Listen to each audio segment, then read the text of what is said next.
When I was 18 years old, 10 years ago, I was doing the online dating thing. I live in the US and am about 15 minutes from the Canadian border.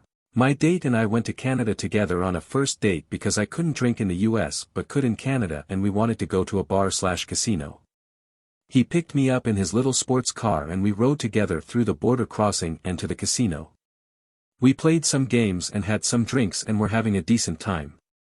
I got to a point where I was decently drunk and knew if I had any more alcohol I would be out of commission. I told my date I was done drinking and wanted to start heading home. Instead of listening to me, he went and got us both another round of drinks and he handed me a big Long Island iced tea. I told him point blank I couldn't drink it because I was at my limit. He didn't take too kindly to that and got pushy. He told me, "You have to drink it. I bought it for you. If you don't drink it you're going to make me waste money." No matter how many times I told him no, he continued to push me on this. I got very frustrated and upset because I was alone with this pushy man in another country and I was very upset with myself for getting into this situation. We argued for a while and eventually I snapped and formulated a little plan. He agreed to take me home after I finished the drink. I took the drink from him and chugged it. We got into his car and started for the border.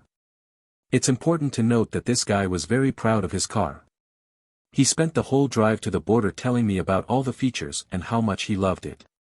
I spent the whole drive ignoring him and focusing on keeping my sick stomach under control.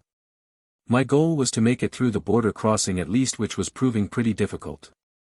We did eventually make it through the border crossing, and as soon as we made it back to the US I turned in my seat to look him in the eyes and I told him, "I didn't appreciate how you forced alcohol down my throat after I repeatedly told you no.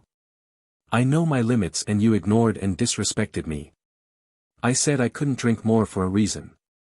Then, while maintaining direct eye contact with him, I started vomiting in his car. I knew this was coming and specifically oriented myself to cause as much damage as possible. I threw up on the seat, the floor, the dash, etc.